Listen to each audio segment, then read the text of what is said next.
স্টেজের সামনে সারিতে বসে আছি আমি। বাকি সব মেয়েরা সাদা আর হলুদের কমিউনিকেশনের লেহেঙ্গা পরেছে। তবে অদ্ভুত ব্যাপার হলো সবাই লেহেঙ্গা পরলেও আমাকে শাড়ি পরিয়েছে দাদি, তাও আবার বাঙালি স্টাইলে। তবে আমার সাথে অন্য একজন ভিন্ন পড়েছে, সে হলো ডলি আপু। চিকন ফিতা ব্লাউজ দিয়ে নীল রঙের লেহেঙ্গা, পিঠ পেট সব কিছু দৃশ্যমান হলো অসম্ভব সুন্দর লাগছে আপুকে, যাকে বলা যায় নজর কাড়া সুন্দরী। বিয়ের বাড়ির ছেলেরা শুধু আপুকেই দেখছে, নীল কালারটা ডলি আপুকে আরও রাঙিয়ে তুলছে। তবে একটা বিষয় খেয়াল করছি আমি, যখন আমি ডলি আপুর সামনে পড়ি তখন আপু আমাকে মাথা থেকে নিচ পর্যন্ত চোখ বুলিয়ে দেখে, কিছু না বলে রেগে চলে যায়। আপু এমন করাতে বোকা বনে যায় আমি। পরে যতবার আমার ডলি আপুর সাথে দেখা হয়, আমি হাসি মুখে কথা বললে আপু আমার দিকে রেগে কথা বলছিল। আর সেই রাগের রেশ এখনও পর্যন্ত বহাল আছে আপুর মধ্যে। ছেলেরা সবাই আজ হলুদ পাঞ্জাবির সাথে সাদা ধুতি সালোয়ার পরেছে। আয়ন, দাদাজান, ফুপা, আবার আমার আব্বুও পড়েছে সবার সাথে। অসম্ভব সুন্দর লাগছে সবাইকে। আয়ন ভাইকে একটু বেশি সুন্দর লাগছে আজ। হয়তো আমি কোনোদিন ভাইয়াকে পাঞ্জাবিতে দেখিনি, তাই আমার চোখে এমন সুন্দর লাগছে। আয়ন ভাই অন্য সব দিনের চেয়ে আজ আমার কাছে আসছে একটু বেশি। কিছুক্ষণ পর পর আমার কাছে এসে বারবার আর আমি ঠিক আছি কি না জিজ্ঞাসা করছে। আর আমাকে প্রথমে শাড়িতে দেখে কিছুক্ষণ অদ্ভুত নজরে তাকিয়েছিল। ওনার এমন করাতে তাকানোতে আমি বেশ ইতস্তত বোধ করেছিলাম। আমাকে নাকি অসম্ভব সুন্দর লাগছে। আমার থেকে চোখ ফেরানো নাকি দায় হবে উঠছে ওনার। আমি আয়ন ভাইয়ের এসব কথার মানে বুঝতে না পারে শুধু বোকার মতো তাকিয়েছিলাম। সবাইকে পাঞ্জাবি পরতে দেখে আমার চোখ দুটো শুধু ওনাকেই খুঁজছে। সেই কখন থেকে এক পলক দেখার জন্য এখানে আসার পর থেকে ওনাকে একটা বারের জন্য আমি দেখিনি।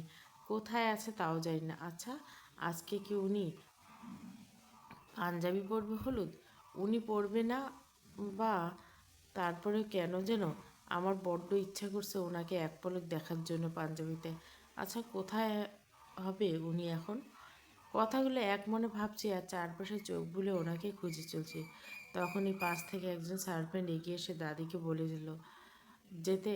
দাদিকে আমাকে এখানে একা রেখে নারাজ, কিন্তু আম্মু আমার পাশে থাকায় আমাকে আম্মুর কাছে রেখে দাদি আমার মাথার আদুরে হাত বুলিয়ে চলে যায় গেস্টদের অ্যাটেন্ড করতে।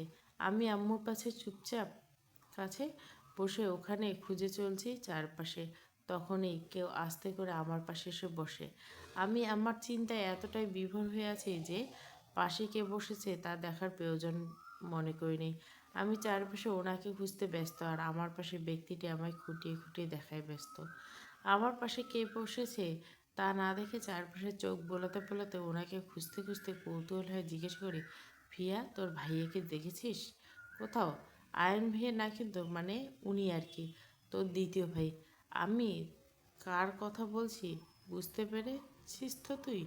চারপাশে উকিঝুঁকি দিয়ে ফিয়া, তোর কণ্ঠ কেমন যেন হয়ে গেছে, কেমন ছেলে ছেলে টাইপের। যাই হোক, এখন বল না, তোর দ্বিতীয় ভাই কই? আচ্ছা, আজকে উনি পাঞ্জাবি পরছেন? বউকে আমাকে এত মনোযোগ দিয়ে খুঁজছে। আর পাঞ্জাবিতে পড়লে কি ম্যাডাম খুব খুশি হবে? চিরচেনা কণ্ঠ কানে আসতে ধ্যান ভাঙে আমার। আমি চমকে উঠে সাথে সাথে পাশ ফিরে তাকাতে দেই, চোখে পড়ল ওনাকে, মানে আমার গুণধর স্বামী। উনি চুপচাপ আমার পাশে বসে আমার দিক ফিরে এক হাতে সোফার পিছনে স্লাইড রেখে আমাকে মনোযোগ দিয়ে দেখছেন। আর আমি ওনার পাশে এভাবে বসে থাকতে দেখে স্তব্ধ হয়ে যায় মুহূর্তে।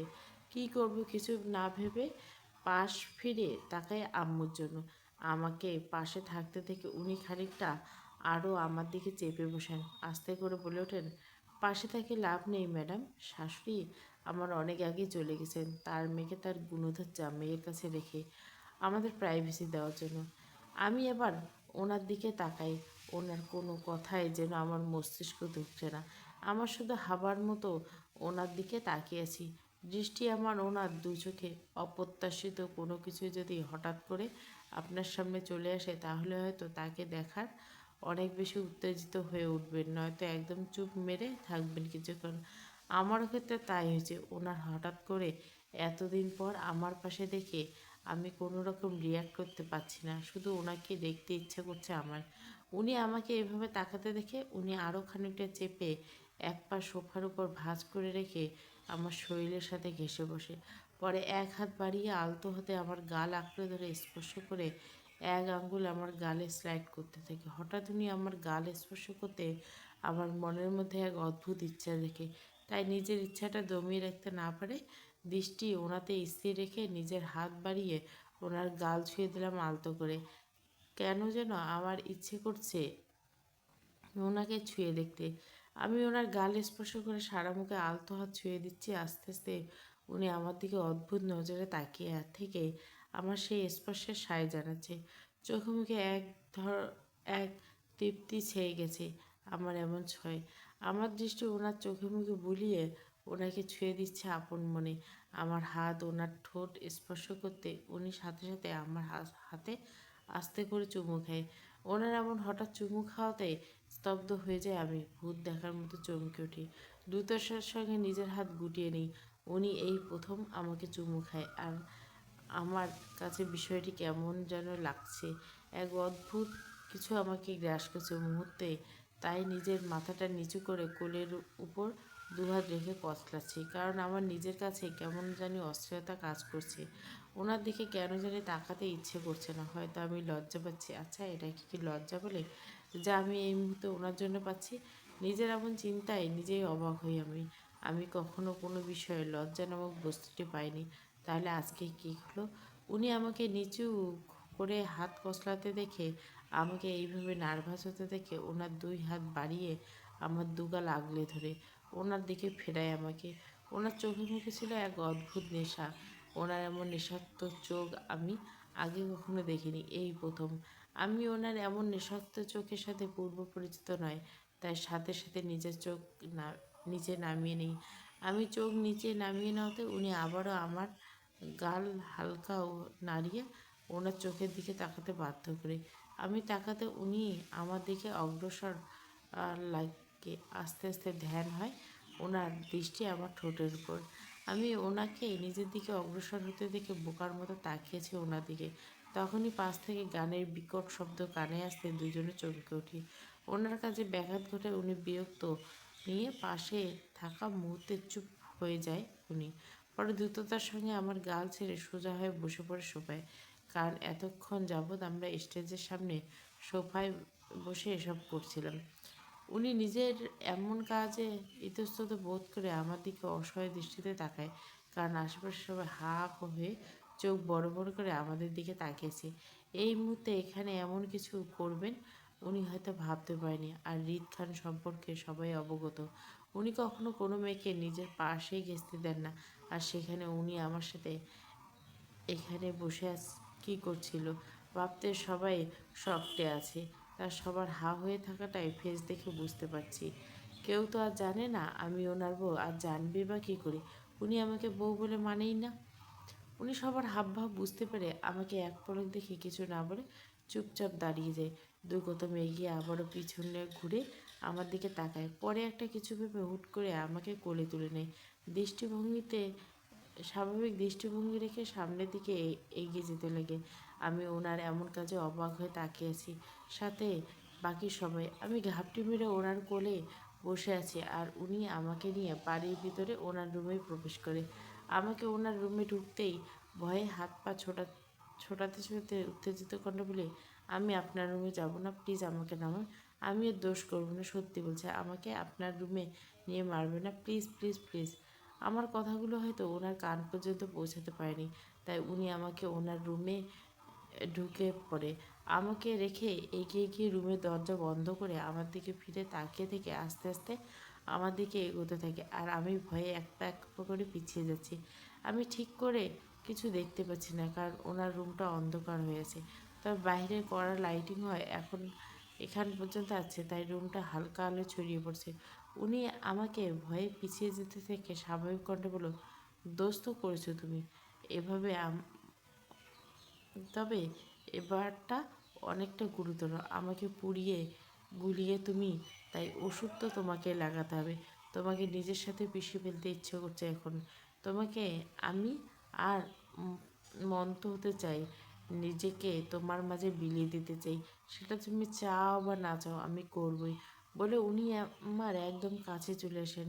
পরে থেমে আমার দিকে তাকিয়ে আবারও এক পা এক পা করে আমার দিকে এগিয়ে আসেন।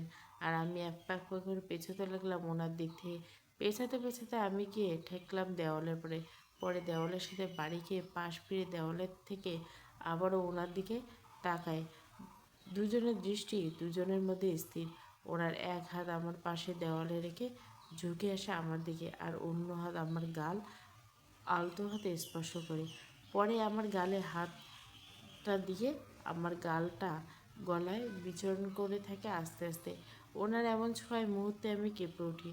দু হাত ছড়িয়ে পিছনে দেওয়ালটাকে আঁকড়ে ধরতে যাওয়ার সাথে সাথে আমার হাত লেগে পাশে থাকা টবটা মাটিতে লুটিয়ে পড়ে ভেঙে যায়। আর ওনার ছোঁয়ায় আমাকে কাঁপতে দেখে সাথে সাথে উনি ওনার দু হাত আমার দু গাল আঁকড়ে ধরে টেনে নিজের ঠোঁটের সাথে আমার ঠোঁট চেপে ধরে। আমি হিতাহিত জ্ঞান হারাই। ওনার দু পা উঁচু করে দু হাতে ওনার শার্টের কলার চেপে ধরি শক্ত করে, আর আবেশে নিজের দু চোখ বন্ধ হয়ে আসে। হৃদ মায়াতে মত্ত হয়ে আছে। আজ বড্ড উন্মাদ হয়ে সে হৃদ। নিজের বিয়ের বিগত 10 মাস পর আজ হৃদ মায়াকে কাছে টেনে নিতে চাইছে। সে তার হৃদের মত্ত হয়ে থাকতে চায়। তার হৃদকে কিছু বোঝাতে চায়। তাই মায়াকে গভীরভাবে ছুঁয়ে দেওয়া। আর সেই ছোঁয়ার মায়াকে কাঁপতে দেখে নিজেকে আর ধরে রাখতে পারেনি হৃদ। তাই মায়াকে কিছু বুঝে ওঠার আগে হুট করে হৃদ নিজের ঠোঁটের সাথে মায়ের ঠোঁট চেপে ধরে দীর্ঘ চুমুতে মেটে।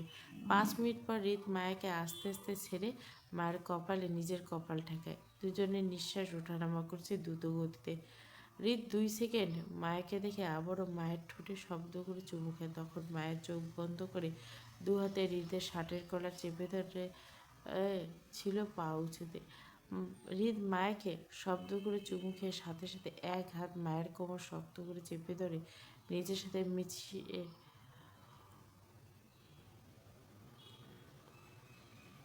তারপর থামাথামির নাম নেই। আজ তার পিচ্চি বউকে ভালোবেসে দম নেবে তার আগে নয়। হৃদের এমন রোমান্টিক আচরণের সাথে মায়া পরিচিত নয়।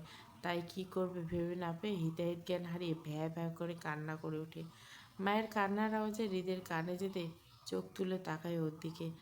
মায়ের এমন কান্না মানে বুঝতে পারছে না। হৃদ তাই একটু কনফিউজ হয়ে কৌতূহল চোখে তাকাতে মায়ের নাক টেনে টেনে কান্না শুরু বলে, আপনি আমাকে শ্বাসরুদ্ধকরভাবে মারতে চান? আমি যাতে নিঃশ্বাস নিতে না পারি তাই এমন করছেন আমার সাথে? হৃদ মায়ের কথার মানে বুঝতে পেরে মজার ছিল ঠোঁট কামড়ে হেসে আস্তে করে বলে, তোমাকে রোজ শ্বাসরুদ্ধকরভাবে মারবো আমি এবার থেকে। অনেক ছাড় পেয়েছো তুমি, সেটা আর পাবে না আমার থেকে। তোমাকে বড় হতে হবে আমার জন্য। আমি নিজের সবটা তোমাকে শেখাবো। সেটার জন্য তোমাকে রোজ এমন শ্বাসরুদ্ধকর রোগে ভোগাবো আমি। আমি দাদিকে বলবো আপনি আমাকে নিঃশ্বাস নিতে দেন না, আমার ঠোঁট চেপে ধরেছেন। তাই বলতে পারো। লজ্জা নামক সিস্টেম আমার মধ্যে নেই। তাই আমি সবার সামনে সেম কাজটাই করতে পারবো বারবার। আর সাথে এটাও বলবো যে তুমি আমার কলার চেপে ধরে কাছে টেনে নিচ্ছিলে বারবার। সোজা সাপটা উত্তর। হৃদের কথায় মায়া হৃদের কলারের সাথে সাথে ছেড়ে দিলেও সে হৃদের বাহুডোর থেকে ছাড়া পায়নি, বরং আরও গভীরভাবে আটকে পেয়েছে। হৃদ মায়াকে কলার ছাড়তে দেখে আরও শক্তভাবে জড়িয়ে নেয়, কিন্তু সাথে মায়া যাতে ছুটতে না পারে তাই দু হাতে আঁকড়িয়ে উঁচু করে রাখে ফ্লোর থেকে দেওয়ালে চেপে।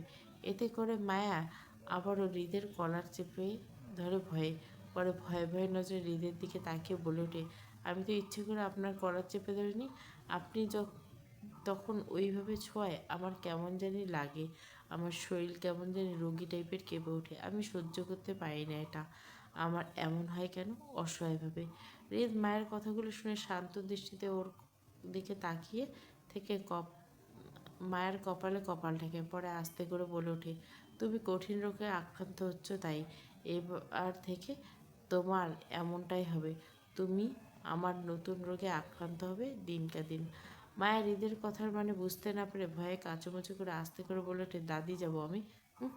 স্বামী থাকবা তুমি, আমার মন ভরেনি, তাই কোথাও যাওয়া হবে না তোমার। চুপচাপ থাকো, আমাকে আমাকে কাজ করতে দাও বলে হৃদ আবার মায়াতে মত্ত হয়ে ওঠে। মায়া আর গলায় নিজের মুখ গজাতে হাত হালকা হয়ে আসে হৃদের। আর সেই সুযোগটা কাজে লাগায় মায়া। নিজেকে কঠিন রোগীভাবে ঠাস করে নিচে বসে যায় মায়া হৃদের বাহুডোর ফাঁক দিয়ে। মায়ের এমন হঠাৎ কাছে মুহূর্তে হৃদ ভ্যাবাচাকা খেয়ে যায়। কী হয়েছে বুঝতে না পারে নিচে তাকাতেই মায়ের চোখে ইশারায় দৌড় লাগায় দরজার দিকে। হৃদ মায়াকে নিজে থেকে পালাতে দেখে সেও দৌড় দেয় মায়ের পিছন পিছন। কিন্তু হৃদ মায়ের হাত বাড়িয়ে যাওয়ার আগে মায়ের দরজা খুলে কোনো দিকে না তাকে নুপুরে ঝনঝন করে ভৌ দৌড় দেয় ছাদের স্টেজে সবার উদ্দেশ্যে। আর মনে মনে আওড়াতে থাকে, আর যাই হোক, এখন থেকে হৃদের এমন কঠিন রোগে আক্রান্ত হতে পারবে না।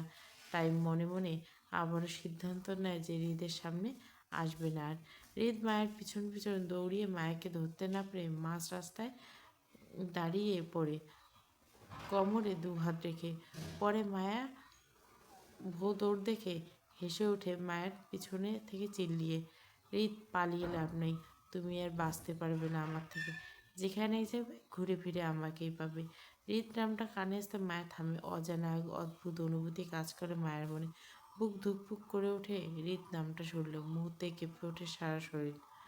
মায়া ধীর গতিতে পিছন ফিরে তাকায় হৃদের দিকে করুণভাবে।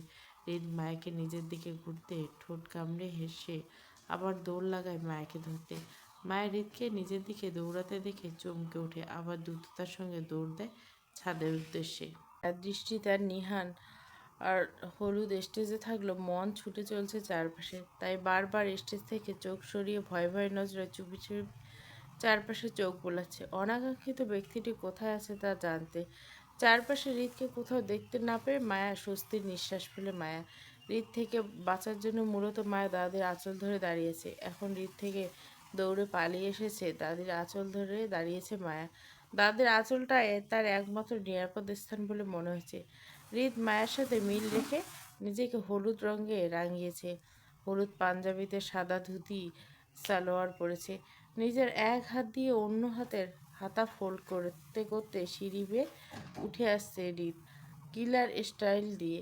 পরে ছাদে উঠে নিজের হাত থেকে দৃষ্টি সরিয়ে চারপাশে চোখ বুলায়। চারপাশে সবাইকে নিজের দিকে অবাক হয়ে হাঁ করে তাকাতে দেখে কপাল কুঁচকে এলো হৃদের। নিজেকে একবার দেখে নিয়ে আবারও তাকায় সামনে। আজ প্রথম পাঞ্জাবি পরেছে সে, তাও আবার তার বউয়ের জন্য। নয়তো পাঞ্জাবিটির বিষয়টা কোনো কালেই পছন্দ নয় তার। সবাইকে নিজের দিকে এভাবে তাকাতে দেখে বিরক্তি নিয়ে চারপাশে চোখ বুলায় আবারও। যার জন্য এত কষ্ট করে পাঞ্জাবি পরলো তাকে তো দেখাতে হবে তার নতুন রূপটা। যার জন্য সে এতটা কষ্ট করলো তাকে দেখতে না পেরে হৃদ বিরক্তি প্রকাশ করছে হৃদের ফেসে। হৃদ এমনিতে নেশাক্ত সৌন্দর্যের অধিকারী, তার উপর এই প্রথম পাঞ্জাবি পড়ছে, এতে যেন তার নেশাক্ত ধারটা কয়েক গুণ বেড়েছে। হৃদের এমন নেশাধারণার রূপে মত্ত হয়ে সবাই হাঁ করে গিলে খাওয়া টাইপের তাকিয়ে আছে। হৃদ বিরক্তি নিয়ে কিছুটা এগিয়ে আসে সামনের দিকে, পরে থেমে গিয়ে নিজেকে স্থির রেখে ডান হাতে দুই আঙুল দিয়ে কপালে স্লাইড ঘষতে ঘষতে নীরবে ব্রাউন চোখ জোড়া নিয়ে চারপাশে মায়াকে খুঁজতে থাকে। কিন্তু কোথাও মায়াকে দেখতে না পেয়ে কপাল কুঁচকে এলো তার। আর ভাবতে থাকে হঠাৎ করে মেয়েটা হাও হলে গেল নাকি, যার কারণে এমন খুঁজে পাচ্ছে না সে। হৃদের নেশাধরণের রূপে আসক্ত হয়ে ডলি এক প্রকার ছুটে এসে হৃদকে জড়িয়ে ধরে। আকস্মিক ঘটনায় হৃদ প্রথমে কিছু বুঝতে না পেরে চুপ থাকে, পরে কি হচ্ছে তার সাথে বুঝতে পেরে মুহূর্তে মেজাজ খারাপ হয়ে যায় হৃদের। রাগটা নিজের মধ্যে বহাল রেখে চোখ মুখ শক্ত করে ডলির দুভু শক্ত করে টেনে নিজের বুক থেকে উঠিয়ে সামনে দাঁড় করে। হৃদ কিছু বলতে না দিয়ে ডলি খুশিতে গটমট হয়ে আদুরে সুরে বলে ওঠে, baby you are looking so hot, I am fit up with sing you in this form. Hrid ডলির কথাগুলো শুনে নিজেকে আর ধরে রাখতে না পেরে দুহাত মুষ্টিবদ্ধ করে রেগে ডলির দিকে তেড়ে যেতে থেমে যায়। দৃষ্টি যায় স্টেজের কোনায় হেনাখানের আঁচলের ধরে দাঁড়িয়ে থাকা মায়ের উপর। মায়া এক দৃষ্টিতে তাকিয়ে আছে ওদের দিকে পলকহীনভাবে। মায়াকে এভাবে তাকিয়ে থাকতে দেখে হৃদ মুহূর্তে শান্ত হয়ে যায়। সেও মায়ের দিকে শান্ত দৃষ্টিতে তাকায়।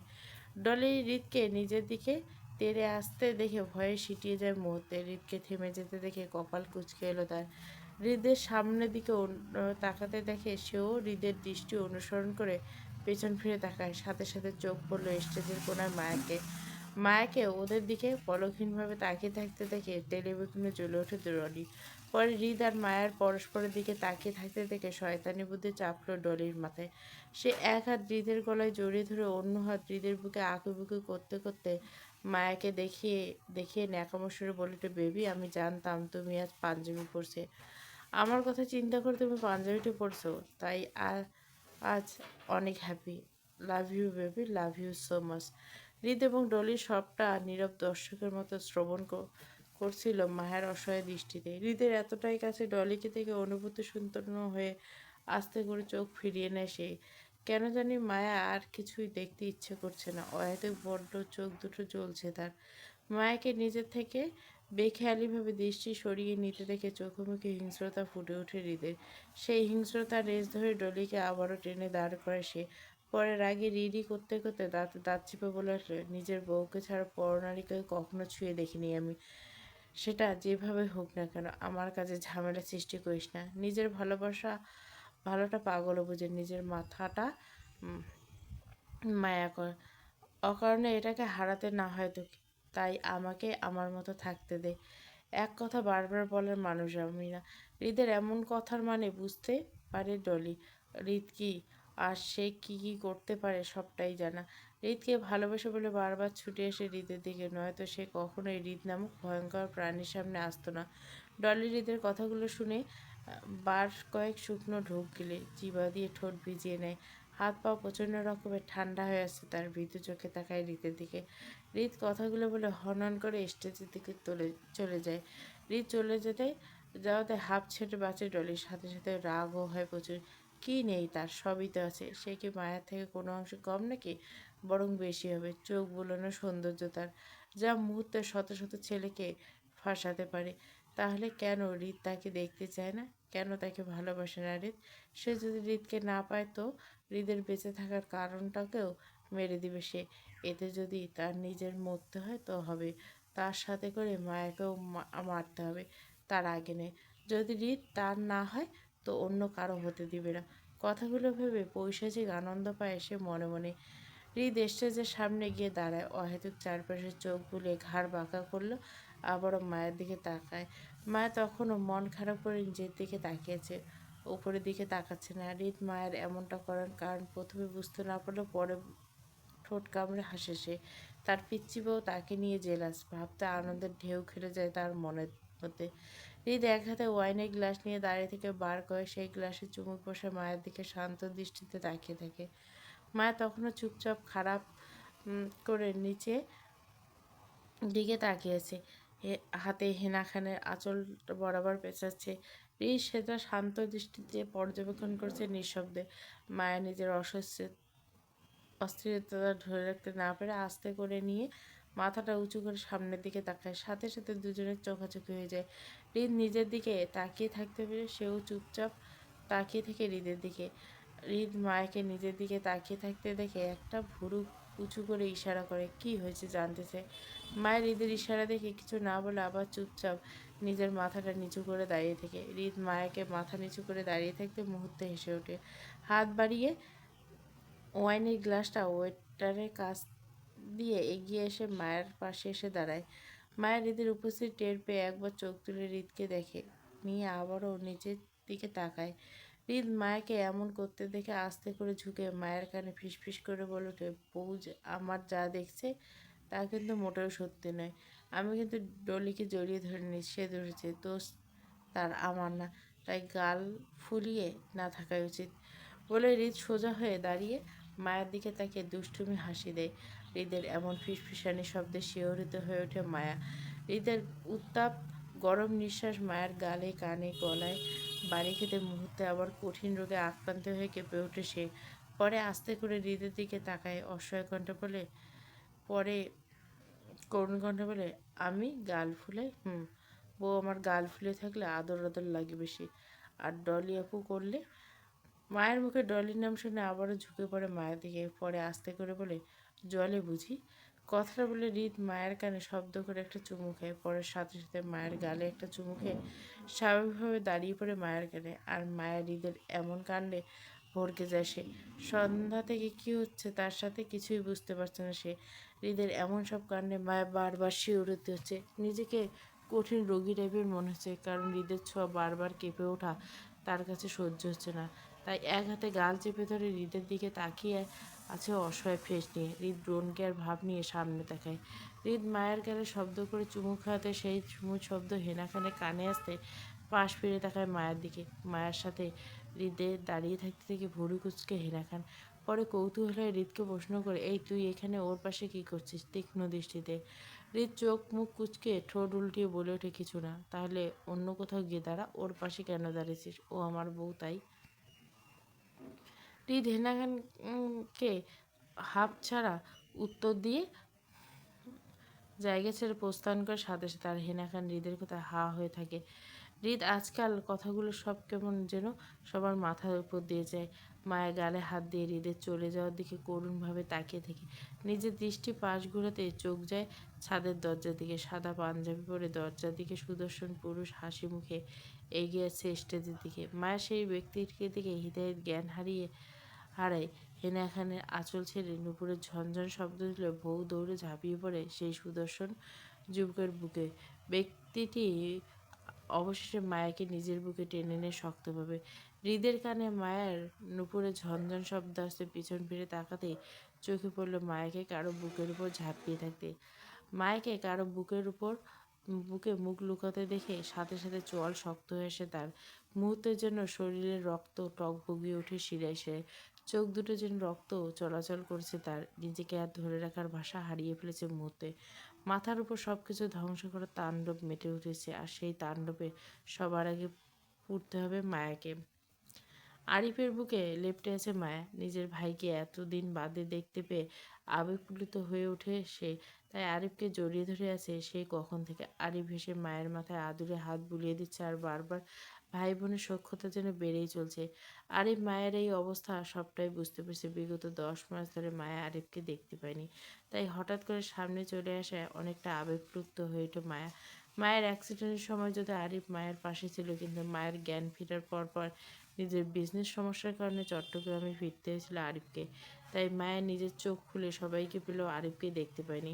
হৃদয় আশ্বস্ত, চোখ শীত হয়ে আসে আরিফকে দেখে। নিজের হিংস্র ভাবটা মুহূর্তে শান্ত হয়েছে। মায়াকে আরিফের বুকে দেখে স্বস্তির নিঃশ্বাস ফেলে হৃদ। দমটা যেন আটকে ছিল মায়ের কারো বুকে। আরিফ আর মায়াকে দেখে হাসি মুখে এগিয়ে আসে হেনা খান ও মায়ের মা। আরিফকে কিছু বলার আগে সেখানে উপস্থিত হয় ফিয়া। হেনা খান ফিয়াকে গুরুত্ব না দিয়ে নিজের মতো করে আরিফের সাথে কথা বলে সামনে এগিয়ে যায় তিনি মায়াকে নিয়ে। আরিফ হাসি মুখে তাদের পিছন পিছন অগ্রসর হতে থামতে হয় তাকে। ফিয়া পিছন থেকে আরিফকে উদ্দেশ্য বলে ধন্যবাদ না দিয়ে চলে যাচ্ছেন। আজব পাবলিক তো।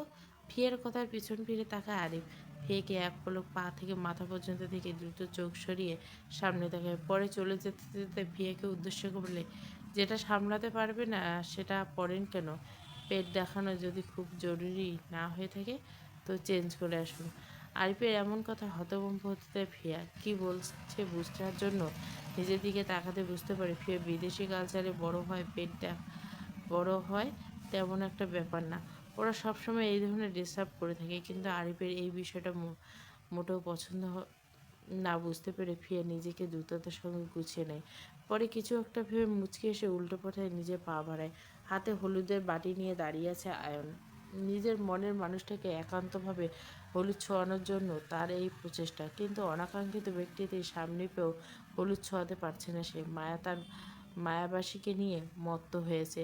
মায়ের আশেপাশে পরিবারের সকল সদস্য, তাই সে বাধ্য হয়ে মায়ের পাশেও ঘেঁষতে পারছে না।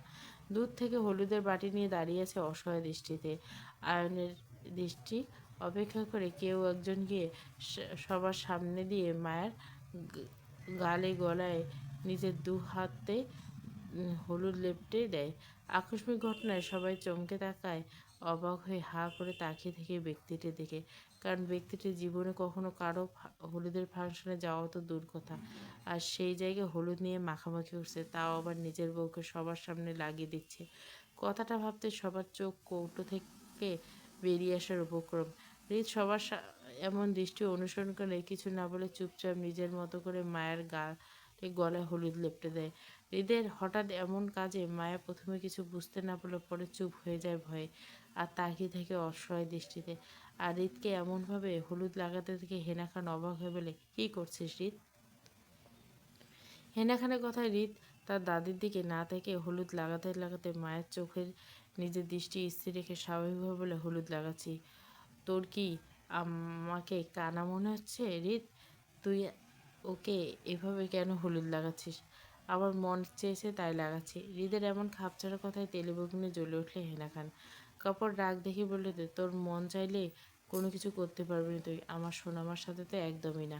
হেনা খানে এমন কথায় হৃদ মায়ের থেকে দৃষ্টি সরিয়ে দাদির দিকে তাকায়, পরে তীক্ষ্ণ দৃষ্টিতে তাকিয়ে থেকে প্রশ্ন করে, কেন পারবো না? তোমার সোনামাকে আমার সাথে বিয়ে দেওয়ার সময় কি আমার সাথে চুক্তি করছিলে যে তোমার সোনামাকে আমি কোনো কিছু লাগাতে পারবো না, কিছু করতে পারবো না? কই, আমার তো তেমন কিছু মনে পড়ছে না। কথাটা বলে আবারও হৃদ হেনা খানের দিকে তাকায়, পরে খানিকটা থেমে আবার মায়ের দিকে তাকায়, গালে আদুরে হাত রেখে ভালো করে হলুদ মাখাতে মাখাতে হেনা খানকে উদ্দেশ্য করে বলে, দাদি এখন তোমার সোনামাকে মাত্র ছুঁয়ে দিলাম, আমার আরও অনেক কিছু ছোঁয়া বাকি আছে তোমার সোনামার সাথে। হৃদের এমন কথা কানে আসতে হেনা খান রেগে ঝাঁঝালো করে বলে, এই তুই এত নির্লজ্জ কবে থেকে হলি? জবে থেকে বউ আমার পালাই পালাই করে, সোজা সাপটা উত্তর। হৃদের এমন খাপছাড়া কথায় হেনা খান চুপ হয়ে যায়, কারণ তিনি হৃদকে আরও কিছু বললে তার উত্তর হিসেবে হৃদ এমন লাগাম ছাড়া কথা শুনতে হবে তাকে, তাই তিনি চুপ করে হৃদের দিকে অসহায় দৃষ্টিতে তাকিয়ে থাকে। উপস্থিত সবাই চুপ হয়ে যায় হৃদের কথায়, সাথে মায়া। হৃদ নিজের মতো করে মায়াকে হলুদ লাগিয়ে সবার দৃষ্টি অপেক্ষা করে হনহন করে চলে যায় স্টেজ ছেড়ে। অন্য কারো হৃদের এমন পরিবর্তনটা মোটেও ভালো লাগছে না। রাগে তার শরীর রেডি করছে শরীরটা, আর সেই রাগের রেশ ধরে হাতে থাকা হলুদের বাটিটা প্রচণ্ড জোরে আছাড় মারে ফ্লোরে। আয়ন তার ইচ্ছে করছে সব কিছু ধ্বংস করে দিতে। কেন তার সাথে এমনটা হচ্ছে? সে তো এমন কিছু আশা করেনি। তাহলে আজ কেন তাকে এত, কেন কেন প্রশ্নের সম্মুখীন হতে হচ্ছে তাকে? কে দিবে তার এত প্রশ্নের উত্তর? একরাশ বিরক্তি নিয়ে ঘুম ঘুম চোখ ঢুলতে ঢুলতে ধীর পায়ে একরাশ বিরক্তি নিয়ে ঘুম ঘুম চোখে ঢুলতে ঢুলতে ধীর পায়ে ছাদ থেকে নিচে নেমে যাচ্ছে মায়া, সারা মুখে গলায় তার হলুদে মাখামাখি। সেই হলুদ পরিষ্কার করার জন্য হেনা খান মায়াকে নিচে পাঠায় গোসল করার জন্য। হলুদের অনুষ্ঠান এখনও চলছে ছাদে, সারা রাত ব্যাপী সেটা বহাল থাকবে। মায়া রাত জাগাতে না পারে তাকে নিচে পাঠানো, গোসল করে ঘুমিয়ে পড়ার জন্য।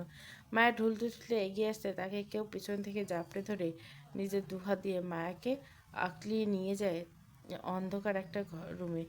আকস্মিক ঘটনায় মায়া স্তব্ধ হয়ে যায়, কি করবে কিছু বুঝতে না পেরে নিজের দু পা হাত পা ছোটাছুটি করতে থাকে, মেতে ওঠে। কিন্তু বাড়িতে মিউজিকের শব্দ বিকট হওয়াতে মায়ের চিৎকার কারো কান পর্যন্ত পৌঁছাতে সক্ষম না। আর মায়াকে জাপটে ধরা ব্যক্তিদের সেই সুযোগ কাজে লাগাচ্ছে এই মুহূর্তে। হৃদের সামনে দাঁড়িয়েছে মায়া, চোখ মুখে হালকা কুঁচকে রাগ নিয়ে দাঁড়িয়েছে। মায়া চুপচাপ দাঁড়িয়ে থাকলেও হৃদের এমন কাজে মায়ের এমন করে দাঁড়িয়ে থাকাটা বেশ সন্দেহজনক লাগছে। তারপর আবার তার রুমে মায়া নিচ থেকে এসে দাঁড়িয়ে আছে, ব্যাপারটা যেন হৃদের কাছে অস্বাভাবিক যে অদ্ভুত লাগছে বেশি। তারপর আবার মায়া এমন আচরণটা করতে থেকে হৃদ একটা ভুরু উঁচু করে মায়াকে উদ্দেশ্য করে বলল, কি? মায়া হৃদের মুখের দিকে শব্দটা শুনে এই মুহূর্তে চরম বিরক্তির কারণ হয়ে দাঁড়িয়েছে। হৃদকে যদিও মায়ের প্রচণ্ড রকমের ভাবে ভয় পায়, কিন্তু এই মুহূর্তে মায়ের হৃদকে ভয় পাচ্ছে না, মোটেও না। উল্টো হৃদের এমন এক ঝাঁক ঝুঁকি ভরা রাগ কাজ করছে। তাকে এইভাবে চুরি করে এনে এই রুমের ভিতরে ধাক্কা দিয়ে ফেলে দিয়েছে, আবার জিজ্ঞাসা করছে কি? আবার ফেলে দিতে দিতে দরজা দিয়ে পালিয়ে গিয়ে আবার বেডরুমের ভেতর থেকে বেরিয়ে এসে তাকে নিচে পড়া থেকে উঠালো। আজব প্রাণী তো, ফেলে যদি দিবে তাহলে উঠাবার কী দরকার? তাই সে হৃদের সাথে কোনো কথা বলবে না একদমই, এবার যা কিছু হয়ে যাক না কেন। তাই সে ঘাপটি মেরে নিজের মুখে তালা এঁটে রেখেছে শক্তভাবে। হৃদ মায়াকে চুপচাপ থাকতে দেখে আর মায়াকে কোনো রকম কথা বলতে না দেখে কপাল কুঁচকে এলো হৃদের। হঠাৎ করে মায়ের অদ্ভুত আচরণ হৃদ সন্দেহ দৃষ্টিতে তাকিয়ে থাকে, আবার প্রশ্ন করে, কি সমস্যা, বলবে তো? হৃদের কথায় মায়া হৃদের দিকে এক পলক তাকিয়ে আবার নিজের মতো করে চুপচাপ দাঁড়িয়ে থাকে। এতে করে হৃদ খানিকটা বিরক্তি নিয়ে শক্ত গলায় বলে ওঠে, কী হয়েছে বলবে তো রে বাবা? আর এখানে কি করছো তুমি? তোমার ছাদে থাকার কথা ছিল সবার সাথে। তীক্ষ্ণ দৃষ্টিতে তাকিয়ে হৃদের এমন ঝাঁঝালো কণ্ঠ শুনে খানিকটা ভড়কে গেল মায়া। অসহায় দৃষ্টিতে হৃদের দিকে তাকিয়ে থেকে আস্তে করে বলে ওঠে, আপনি তো আমাকে এই রুমে চুরি করে এনেছেন, তারপর আবার আমাকে নিচে ধাক্কা দিয়ে ফেলে দিয়েছেন, আমি হাতে ব্যথা পেয়েছি, আবার আপনি আমাকে বকা দিচ্ছেন। আমি তো আমার রুমে যাচ্ছিলাম গোসল করতে, কিন্তু তার আগে আপনি আমাকে চুরি করে আনেন। মায়ের কথা শুনে হৃদ মুহূর্তে চমকে ওঠে। সে তো মায়াকে এখানে নিয়ে আসেনি, তাহলে কে এনেছে? হৃদ কিছু একটা ভেবে দ্রুত গতিতে দৌড়ে দরজার দিকে ছুটেছে। আশেপাশে চঞ্চল দৃষ্টিতে তাকিয়ে কাউকে খুঁজে চলছে। কে মায়ের ক্ষতি চায়? কে মায়াকে তার রুমে ধরে এনেছে?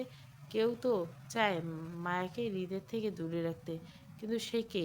কার এত সাহস যে তার বউকে ছুঁয়ে দেখার চেষ্টা করছে? তার কলিজাটা মেপে দেখবে হৃদ। আশেপাশে কাউকে খুঁজে না পেয়ে হৃদ নিজের ফোন বের করে আশিফকে কল করে কিছু একটা বলে। এক ঝাঁক ডাক নিয়ে আবারও রুমের দিকে পা বাড়ায়। নিজেকে শান্ত করে মায়ের দিকে এগিয়ে এসে হৃদ খানিকটা থেমে মায়াকে ভালো করে পর্যবেক্ষণ করে। পরে মায়ের হাতে কাটা ডাকটা দেখে চোয়াল শক্ত হয়ে ওঠে হৃদের সাথে সাথে। দ্রুততার সঙ্গে মায়ের হাত থেকে নিজের কাছে টেনে নেয় শক্তভাবে।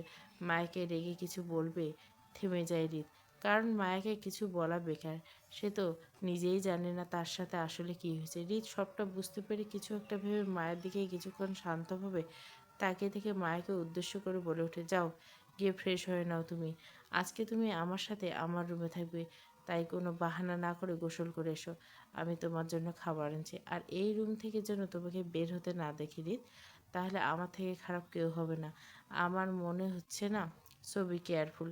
কথাগুলো বলে মায়াকে কোনো কিছু না বলে দিয়ে কোলে তুলে নিয়ে ওয়াশরুমের দরজার দিকে পা বাড়ায় হৃদ। মায়াকে শাওয়ারের নিচে দাঁড় করিয়ে বাম হাতে পানির ট্যাপ ছেড়ে দিয়ে বাইরে চলে এসে হৃদ শরীরটা তার রাগে রেডি করছে। তার কলিজায় হাত দেওয়ার মানুষটা এমনি এমনি ছেড়ে দিবে না সে, কিন্তু তার আগে তার হৃদকে সেভ করতে হবে যে কোনো মূল্যে। তাই আজকের রাতটা হৃদকে তার সাথে রাখবে, যাতে তার কোনো ক্ষতি না হয়।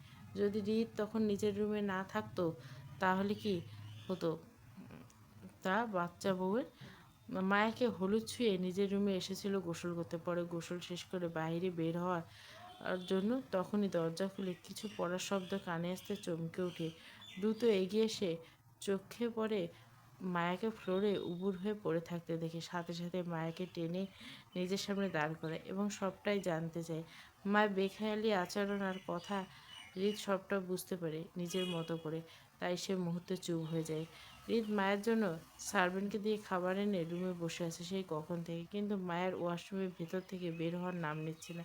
হৃদ বেশ কিছুক্ষণ সময় নিয়ে বসে বসে কপাল কুঁচকে তাকায় ওয়াশরুমের দরজার দিকে। ব্যাপারটা তার মোটেও ভালো লাগছে না। সেই কখন থেকে মেয়েটা ওয়াশরুমের ভেতর থেকে পানি পড়ার শব্দ, কোনো রকম নড়াচড়া শব্দ কানে আসছে না তার। ব্যাপারটা তার কাছে কেমন অদ্ভুত লাগছে। তাই সেই অদ্ভুত ভাবটা এড়াতে ধীর পায়ে এগিয়ে যায় ওয়াশরুমের দরজার দিকে। পরে ওয়াশরুমের দরজার সামনে দাঁড়িয়ে আস্তে করে টোকা দিয়ে চিন্তা করে বলে ওঠে, বউ ও বউ, বউ বউ কি আমার ঘুমিয়ে পড়ছে ওয়াশরুমে? হৃদের কথায় মায়ের কোনো নড়াচড়া নেই দেখে বেশ চিন্তায় পড়ে গেল হৃদ। মেয়েটা যেখানে সেখানে এমন উদ্ভট কাজ করে বেড়ায়, কীভাবে আল্লাহ জানে। এতটা পাগলামো না করলে কি হয় না মেয়েটার? মেয়েটা এমন অদ্ভুত আচরণে মরছে সে বারবার। শেষে তার মতো মানুষকে বাধ্য করছে এই মেয়েটার সামনে ঝুঁকতে। আর কি চাই মেয়েটার? এখন কি তার কলিজা ছিঁড়ে খাওয়াবে মেয়েটাকে? এতটা জ্বালায় কেন মেয়েটা তাকে? সেও আর ছাড় দিবে না এই মেয়েকে। তাকে পোড়াবে, সেও তার বউকে পিষে ফেলবে নিজের সাথে, তারপর ছাড় দিবে না, একদমই না। বউ তার একদম আদুরে আদুরে ভরিয়ে দিবে সে। কথাগুলো এক মনে ভেবে হৃদ আবারও দরজায় আস্তে করে টোকা দিতে লাগে বারবার। আবার আদুরে আদুরে সুরে বলে তো, বউ স্বামী তোমার বড্ড টেনশন করছে তোমাকে নিয়ে, তাই ওয়াশরুম থেকে বের হয়ে আসো সোনা। এবার মায়ের কোনো হেলদোল না দেখে হৃদ খানিকটা বিরক্তি নিয়ে ঝাঁঝালো করে বলে, কী রে বাবা, কী হয়েছে বলবে তো আমায়? নাকি এইভাবে ওয়াশরুমে ঘাপটি মেরে বসে থাকার মানে তো দেখছি না আমি। হৃদের এমন ঝাঁঝালো কণ্ঠ শুনে মায়া ওয়াশরুমের ভেতর থেকে ভয়ে ভয়ে আস্তে করে বলতে, কী পরবো আমি, কাপড় তো আমার এখানে, সেজন্য তো আমি এখানে বসে আছি, আপনি বুঝতে পারছেন না?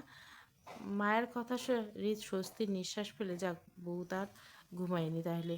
কিন্তু কাপড়ের বিষয়টা কিছু একটা ভেবে হৃদ নিজের কভার থেকে একটা টি শার্ট আর একটা ট্রাউজার এনে আবারও ওয়াশরুমের দরজা নক করে আদুরি সুরে বলে, বউ তোমার কাপড় নিচে ধরো, দরজা খুলো শোনা।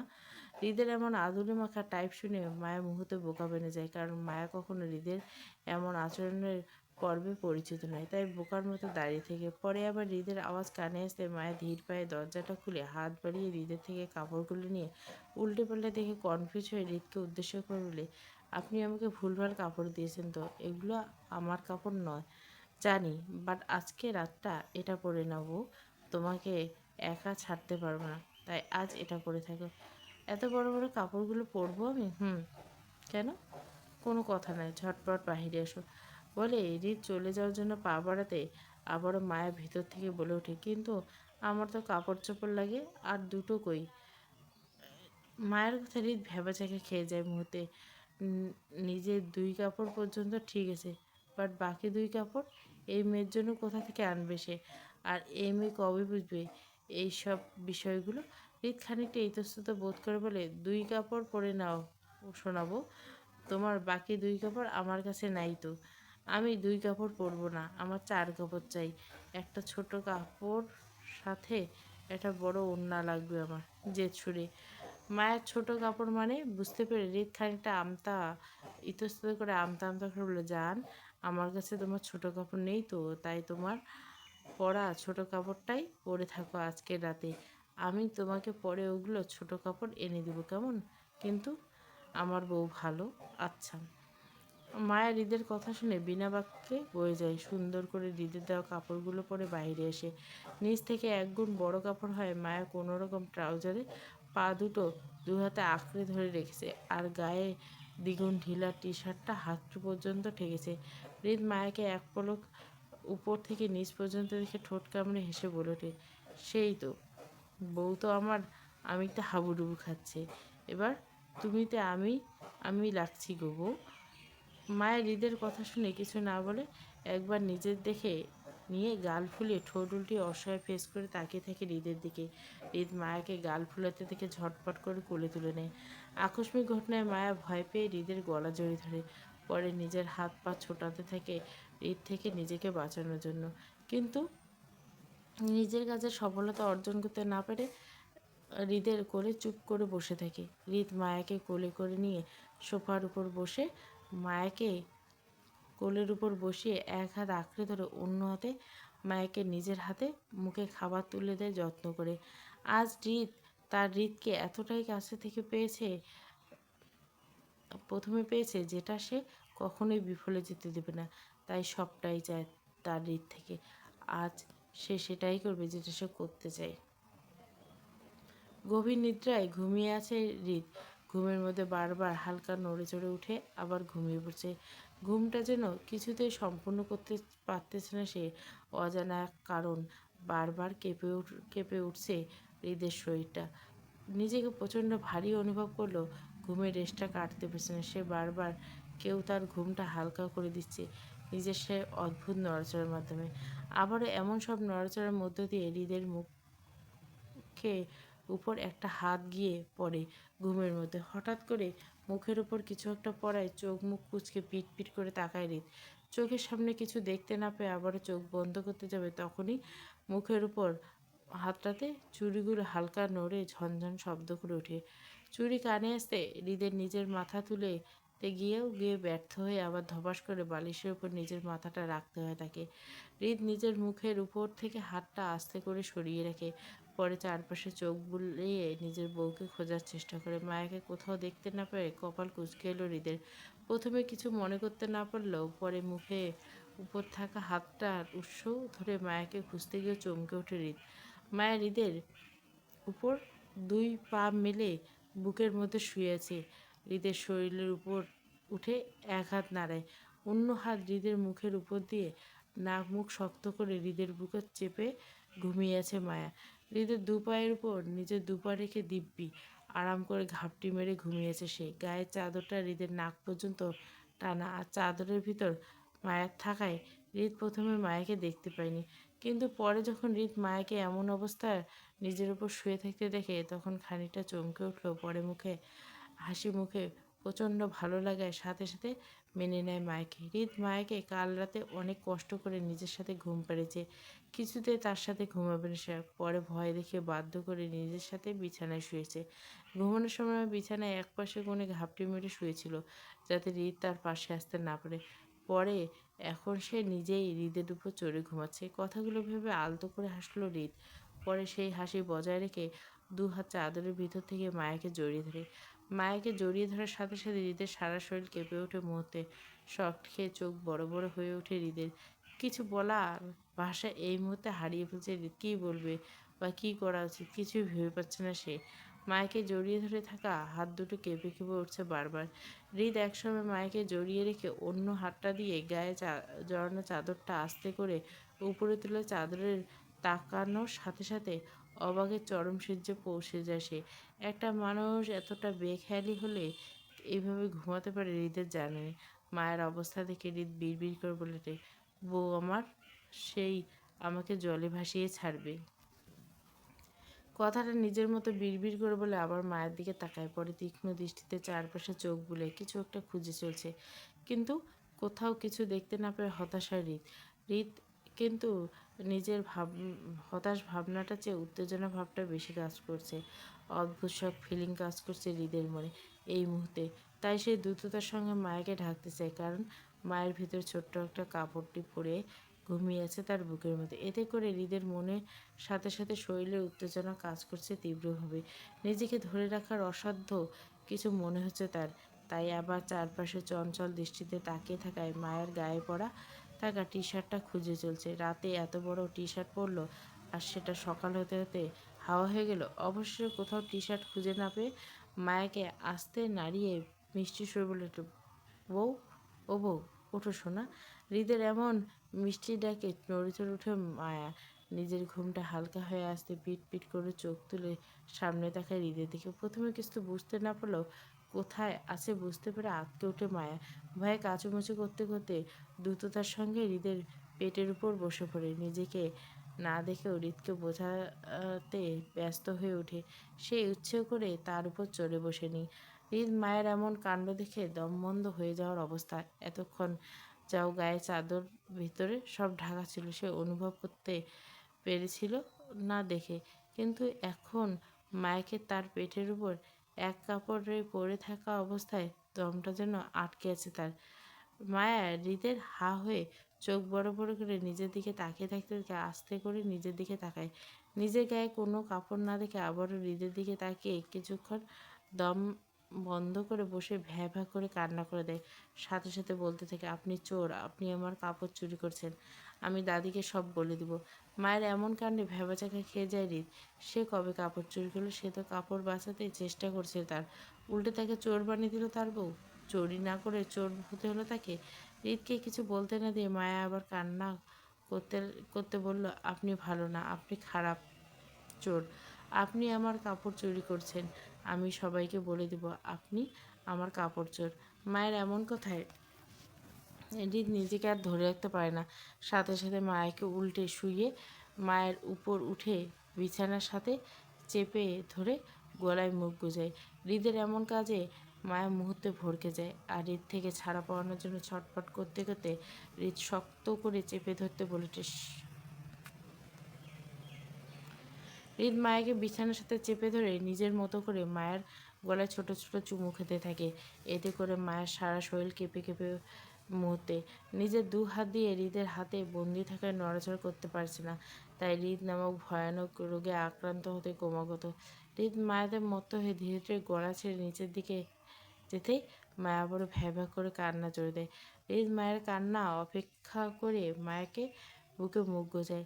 হৃদের এমন কাজে মায়ের কান্না করতে করতে কাঁপা কাঁপা বলে, আপনি খারাপ লোক, আমাকে ছেড়ে দিন, আমি এর সহ্য করতে পারছি না। মায়ের এমন কথায় মুখ তুলে তাকায় হৃদ। খানিকটা এগিয়ে এসে মায়ের মুখ বরাবর হয়ে যায়। পরে মায়ের দিকে তীক্ষ্ণ দৃষ্টিতে তাকিয়ে থেকে সোজাসাপটাভাবে বলে ওঠে, খারাপ হলে হলাম, বউকে আদর করছি, আমি ডিস্টার্ব করবে না তো এখন? হৃদের এমন কথায় মায়ের কান্না অফ হয়ে গেল। গোল গোল চোখে তাকিয়ে থেকে বলে, আপনি মিথ্যে বলছেন কেন? আপনি আমাকে আদর না করে চেপে ধরে কষ্ট দিচ্ছেন। আপনি জানেন না, আপনি যখন আমার সাথে এমন করেন আমি সেটা সহ্য করতে পারি না। কিন্তু অন্য কেউ আমাকে ছুঁয়ে দিলেও আমার আপনার মতো ফিল হয় না। আমার কেমন জানি লাগে, নিজেকে ঠিক রাখতে পারি না আপনার ছোঁয়ায় আমি। হৃদ মায়ের কথাগুলো শুনে মায়ের দিকে কিছুক্ষণ তাকিয়ে থেকে আস্তে করে মায়ের কানের কাছে মুখ নিয়ে ফিসফিস করে বলে ওঠে, এটাকে বলে প্রেম আসক্তি বউ? আমার ছোঁয়ায় তুমি স্পেশাল ফিল করো, কারণ তুমি আমিতে আসক্ত। কথাগুলো বলে হৃদ মুখ তুলে তাকায় মায়ের দিকে, পরে নিজের এক হাত মায়ের গালে রেখে গালে স্লাইড করতে করতে আবারও বলে ওঠে, হৃদ, তোমার চারপাশের পরিবেশটা তোমাকে বড় হতে দিচ্ছে না, বরং তারা তোমাকে আর দিবে না, দিন দিন ছোট করে তুলছে। তোমার আমার ফ্যামিলি মিলে তোমাকে এতটাই আঁকড়ে ধরে রেখেছে যে তোমাকে বড় হওয়ার সুযোগটা দেয়নি, তোমাকে বাইরের জগতের সাথে পরিচয় হতে দেয়নি।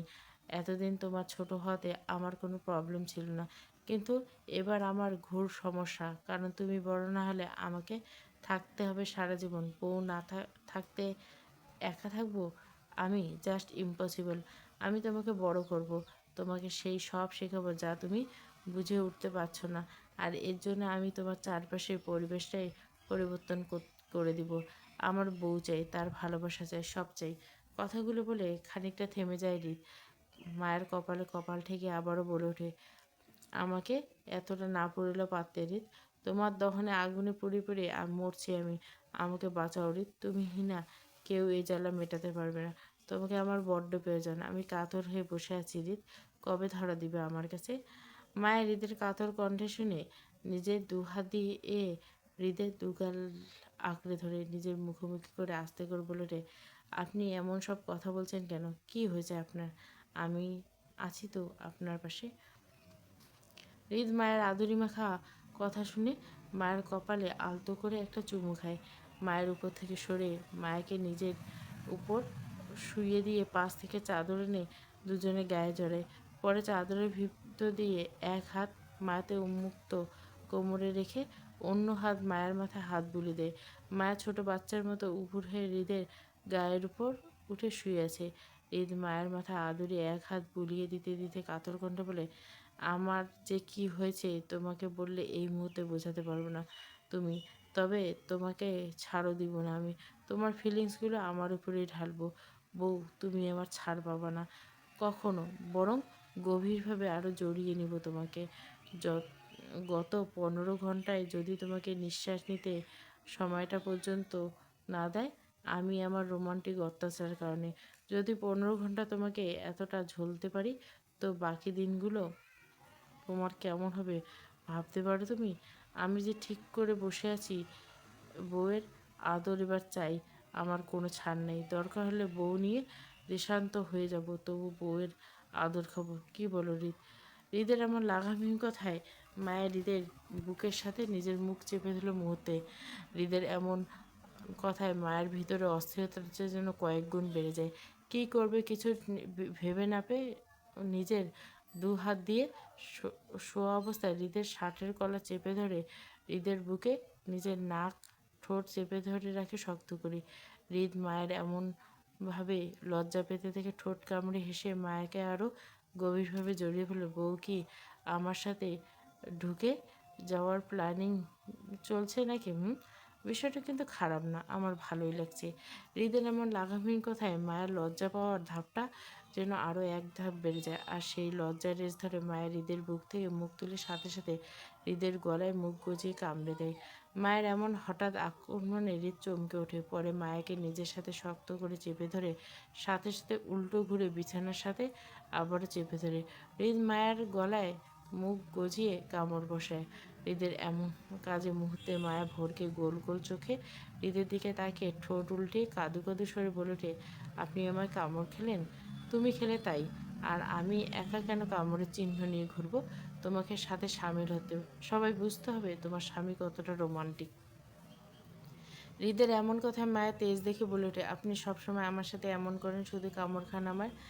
মায়ের এমন কথায় হৃদ ভুরু কুচকে মায়ের দিকে তাকিয়ে থেকে বলে ওঠে, তুমি এটা সত্যি বাঁধি কিভাবে সেটাই আমি বুঝতে পারি না। মাঝে মাঝে সব সময় কি কামড়টা আমি খেতাম নাকি তুমি আমায় খেতে? তোমার এই কামড় খাওয়ার রেশ ধরে আজ আমি এটা পাগল হয়েছি তোমার জন্য। তোমার দেওয়া প্রথম কামড়টা আমাকে ভিতর থেকে নাড়িয়ে দিছে। হৃদের কথায় মায়া খানিকটা উচ্চস্বরে বলে উঠে, বেশ করেছি, কামড় খেয়েছি, আরও খাবো ইচ্ছে করলে। কথাগুলো বলে মায়া নিজের ঠোঁট চেপে ধরে নিজের মুখ পাশ ফিরিয়ে নেয় হৃদের থেকে। হৃদ মায়ের এমন জেদি টাইপের কথাগুলো শুনে মায়াকে নিজের দিক থেকে মুখ ঘুরিয়ে নিতে দেখে হৃদ সাথে সাথে নিজের হাত দিয়ে মায়ের মুখ নিজের দিকে ফিরিয়ে মায়ের গাল এক গালে শক্ত করে চেপে ধরে। হৃদ মায়ের গাল দুপাশে চেপে ধরে মায়ের ঠোঁট দুটো উঁচু করে সাথে সাথে নিজের ঠোঁট দিয়ে চেপে ধরে গভীরভাবে।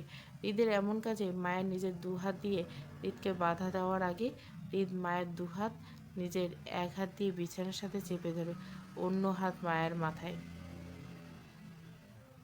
কথায় আছে না, যেখানে বাঘের ভয় সেখানে রাত হয়। আমার বেলা ঠিক তাই হয়েছে। ওনার থেকে যতই পালিয়ে বাঁচার চেষ্টা করছি, ঘুরে ফিরে ওনার সামনে পড়তে হয়েছে আমাকে। তারপরে লুকোচুরি পর্বটা হয়েছে আমাদের মাঝে। কারণ যতই বারবার ওনার সামনে পড়ছি আমি ততবারই আমি ওনার থেকে লুকানোর জন্য কিছু না কিছু করে পালিয়ে বেড়েছি। আর সকাল থেকে কষ্ট ওনার থেকে পালিয়ে বাঁচলাম। ওনার যে কী হয়েছে সেটাই বুঝতে পারছি না আমি। উনি সব আমার সাথে কী অদ্ভুত সব আচরণ করছেন, যেটা আগে কখনো করেনি আমার সাথে। উনি এমন কেন করছেন, কী হয়েছে ওনার? কিছুই বলছেন না আমাকে। আর ওনার আমার সাথে করা অদ্ভুত কাজগুলো থেকে বাঁচার জন্য সকাল থেকে দাদির পেছন পেছন ঘুরছি আমি। দাদি কাজে ব্যস্ত পড়লে আম্মুর পেছন পেছন ঘুরছি। দুজনের পিছনে ঘুরঘুর পর্বটা জারি রেখেছি আজ ওনার থেকে বাঁচাতে। কিন্তু তারপরে বেশ কয়েকবার ওনার সামনে পড়তে হচ্ছে আমাকে। উনি দেখার আগে আমি লুকিয়ে পড়ছি। উনি কতক্ষণ অস্থির দৃষ্টিতে চারপাশে তাকিয়ে চলে যেতেন। আমি জানি উনি এতটা অস্থির হয়ে আমাকে খুঁজতেন, কিন্তু আমি ওনার সামনে পড়তে চাই না। কাল রাত থেকে ওনার কী হয়েছে কী জানি, যতবার সামনে পেরেছি ততবার উনি আমাকে নিজের সাথে অদ্ভুতভাবে চেপে ধরছেন। তাই ওনার থেকে বাঁচতেই এই পথে অবলম্বন করা আর কি। নিহাপুর কাল হলুদ সন্ধ্যা পর্বটি গেলেও আজ মেহেন্দি ছোঁয়া। তাই খানবাড়ির মধ্যে মেহমান আমেজ পাল্লাটা ভরপুর। সবাই সবার মতো করে গল্প, কাজে, আড্ডায় মেতে উঠছে। সবার সাথে আমার সখ্যতা থাকলেও অজানা এক কারণে ডলিয়াপুর পরিবারের সাথে সেই সখ্যতা হয়ে ওঠেনি। ডলিয়াপুর বাবা মা অকারণে আমার সাথে একরকম বাজে ব্যবহার করে থাকে। কী কারণে এমনটা করে তা বুঝে উঠতে পারিনি আমি। তাই ওনার থেকে দূরত্ব বজায় রেখে চলছি আমি বরাবর। দাদির পাশে দাঁড়িয়ে আছি আমি। এক হাতে দাদি আমাকে ধরে রেখেছেন আর অন্য হাতে আমার চকলেট রাখা। নিজের মতো করে চকলেট খাচ্ছে আর সবাইকে গোল গোল চোখে পর্যবেক্ষণ করছে। আমার এমন চিন্তা ভাবনার মাঝে পাশ থেকে ডলিয়াপুর মা আমাকে উদ্দেশ্য করে বললেন, এই মেয়ে, আমার জন্য এক গ্লাস পানি নিয়ে এসো তো। ওনার কথায় চমকে উঠে আমি, আর দাদি ঘাড় ঘুরে ওনার দিকে তাকায়। চোখের সামনে অতি সুন্দরী রমণীকে দেখতে পেয়ে আমি আবেগপ্লুত হয়ে বলতে, আন্টি, আপনি আমাকে বলছেন? হ্যাঁ, তোমাকে বলছি। আর আমাকে আন্টি কেন বলছো? কোন অ্যাঙ্গেল থেকে আন্টি মনে হচ্ছে তোমার? রাগি গিজগিজ করতে। ওনার কথায় বোকার মতো তাকিয়ে থেকে বলে ওঠে, তাহলে কি বলবো আপনাকে? ম্যাম বলবো। এবার যাও, আমার জন্য এক গ্লাস পানি নিয়ে আসো। ঠান্ডা হাওয়া চাই আমার। ওনার এমন কথায় আমি মাথা নেড়ে সুমতি জানিয়ে পানি আনার জন্য নড়তে দাদি আমার হাত শক্ত করে চেপে ধরে ডলিয়াপুর আম্মুকে উদ্দেশ্য করে বলে, বিনা, তোমাকে ওয়াটার পানি এনে দিচ্ছে। আমার সোনামা কোথাও যেতে পারবে না। দাদির এমন কথায় যেন তেলে বেগুনে উনি জ্বলে ওঠে ডলিয়াপুর মা। তিনি খানিকটা রেগে বলেন, কেন ওয়াটার, কেন আমাকে পানি এনে দিবি? এই মেয়ের আনতে সমস্যা কোথায়? তা আসার পর থেকে দেখছি এই মেয়ে বাসার কোনো কাজ করে না। এতে বসে বসে না খেয়ে একটু কাজ করতে তো পারো। আমাকে এক গ্লাস পানি খাওয়ালে কী এমন হবে শুনি? ডলিয়াপুর ওর কথায় ক্ষুণ্ণ হলাম আমি। একরাশ অভিযোগ যোগ হলো আমার মাঝে। যদি আমি কষ্ট পাচ্ছি সবার সামনে আমাকে এইভাবে বলার জন্য, কিন্তু ডলিয়াপুর মা কথাগুলো একদম সত্যি বলছে। আমার এই বাড়ির সব কাজ আমার করা দরকার, কিন্তু আমি তা করছি না। আমার এমন চিন্তা ভাবনার মাঝে পাশ থেকে দাদি রেগে দাঁতে দাঁতে বললে, তুই বেঁচে গেলি বিনা আমার বাড়িতে বিয়ে হওয়ার জন্য, নয়তো তোকে আজকে এই কথাগুলো বলার জন্য মূল্য দিতে হতো। মিসেস খান, আপনি সমস্যা একটা মতে জন্য আমার সাথে এইভাবে বিহেভ করছেন, আমাকে তুই তুই করে করছেন অবাক। শুধু তুই বলছি, বিষয়টা যদি আমার সোনামাকে নিয়ে হয় তাহলে আমি কাউকে বিন্দু পরিমাণ ছাড় দিব না, সেটা সোনামা নিজেরই হোক না কেন। দাদির এমন কথা চুপ করে যায় ডলি অপুর মা। আমার দিকে এক পলক তাকিয়ে থেকে রেগে কাউকে কিছু না বলে প্রস্থান করে বাইরে যান। আমি অসহায় ফেস করে দাদির দিকে তাকালাম। দাদি আমাকে কিছু না বলে হালকা হেসে আমার কপালে আলতো করে চুমু খেয়ে আবার এক হাতে আমার হাত ধরে সামনের দিকে তাকায়। আমি দাদির দিকে তাকিয়ে থেকে পাশ ফিরে তাকাতে চোখ পড়লো আমার আম্মুর দিকে। আম্মু টলমল চোখে আমার দিকে তাকিয়েছে। আমি আম্মুর চোখে পানি দেখে খানিকটা বিচলিত হতে আম্মুকে বলে পাশে দাঁড়িয়ে পড়ি। ব্যস্ত হয়ে আম্মুকে টেনে কিছু বলার আগে আম্মু আমাকে টেনে ডাইনিং রুমে এক সাইডে ডাইনিংয়ের সামনে দাঁড় করিয়ে কাজ করতে বলে। আমি আম্মুকে এমন করার মানে বুঝতে পেরেছি। তখন কথাগুলো আম্মুর গায়ে লেগেছে। আর লাগবেই না বা কেন? একজন মা কখনো তার সন্তানকে ছোট হতে দেখতে পারে না। আমার ক্ষেত্রেও তাই হয়েছে। আমি বাথরুমের মতো খুশি হয়ে ডাইনিং পরিষ্কার করতে লাগলাম। আর আমার সাথে সাথে আম্মু কাজ করছে। আমি কাজ করতে কতটুকু পারি তা বলতে পারছি, তবে 100% ভালো করার চেষ্টা করে চালিয়ে যাচ্ছি। আমার এমন সব কাজে পাশ থেকে মালা খানিকটা চিৎকার করে আমাদের উদ্দেশ্য বলে, আপামনি আন্নে কাজ কেল্লাই করছেন। আমার হাতে থাকা প্লেটটা বেশ মনোযোগ সহকারে পরিষ্কার করছিলাম আমি। হঠাৎ করে মালার এমন চিৎকার করে আমি চমকে উঠি মুহূর্তে। আর চমকে ওঠার সাথে সাথে আমার হাত থেকে প্লেটটা ফ্লোরে পড়ে ভেঙে যায়। প্লেটটা নিচে ভাঙার সাথে সাথে সবাই আমার দিকে চোখ তুলে তাকায়। আমি সবার দিকে অসহায় দৃষ্টিতে এক পলক তাকিয়ে ফ্লোরের দিকে তাকানোর সাথে সাথে ঠাস করে থাপ্পড় বসায় রাগে আম্মু। আমি থাপ্পড় খেয়ে কাঁদুকুদে ফেস করে গালে হাত দিয়ে আম্মুর দিকে তাকাই। আমার এমন তাকানো যেন আম্মু আরও বেশি রেগে যায়। আম্মু নিজের রাগটা চেপে দাঁতে দাঁত চেপে বলে ওঠে, তোকে দিয়ে কোনো কাজ ঠিক মতো হয় না। তোকে এখানে কাজ করতে এনেছি, তুই আসতে না আসতে একটা প্লেট ভেঙে ফেললি। আমাকে থাপ্পড় দেওয়া দেখে দাদি দৌড়ে এসে আমাকে জড়িয়ে ধরে আম্মুকে রেগে বলে, তোর সাহস তো কম নেই, তুই সামান্য একটা প্লেটের জন্য আমার সোনামার গায়ে হাত তুললি। মা, আপনি বুঝতে পারছেন না কেন? এইভাবে দিন যায়, নয়তো ওকে সব কিছু শিখতে হবে। আর কবে শিখবে? আগে ওকে জিজ্ঞাসা করো ও কেন প্লেটটা ভাঙলো। আম্মুর এমন কথায় দাদি কিছু বলবে তার আগে আমি দাদির বুক থেকে মাথা তুলে কপড় রাখতে বেশ করেছি, ভেঙেছে, আরও ভাঙবো। কথাটা বলে আমি ডাইনিংয়ের উপর থেকে একটা প্লেট বাড়িয়ে নেওয়ার আগে আম্মু সামনে থেকে আরও একটা থাপ্পড় বসে আমার অন্য গালে। আমি থাপ্পড়কে দুই গেলে হাত দিয়ে ফুপি ফুপি কেঁদে চলছি। আমি সবার সামনে আমাকে এইভাবে মারলো সামান্য একটা প্লেটের জন্য, ভাবতে আমার একরাশ কান্না ভর করছে। থমথমে পরিবেশ, সবাই আমার দিকে তাকিয়েছে। তখনই কেউ আমার সামনে দাঁড়িয়ে তীক্ষ্ণ দৃষ্টি তাকিয়ে থেকে পরে আমাকে উপর থেকে নিচ পর্যন্ত চোখ বুলিয়ে সবার দিকে এক পলক তাকিয়ে থেকে আবারও আমার দিকে তাকায়। উনি আমার দুগালে হাত সরিয়ে নিজের হাত দিয়ে এপাশ ওপাশ ভালো করে আমার গাল থেকে শান্তভাবে আমার দিকে নিজের দৃষ্টি স্থির রেখে বলে, ওকে থাপ্পড় কে মেরেছে? থমথমে পরিবেশটা, সবাই চুপ করে আছে, কেউ কোনো কথা বলছে না। আমি ফুঁপিয়ে ফুঁপিয়ে কেঁদে চলছি। উনি নিজের করা প্রশ্নের উত্তর না পেয়ে খানিকটা রেগে উচ্চস্বরে বলে ওঠে, আমার হৃদকে মারল কে জানতে চাই আমি। দিও না আমার ভালোবাসা পর্বটা ছোট হলো, পর্ব 6। পুরো গল্পটা প্লেলিস্টে।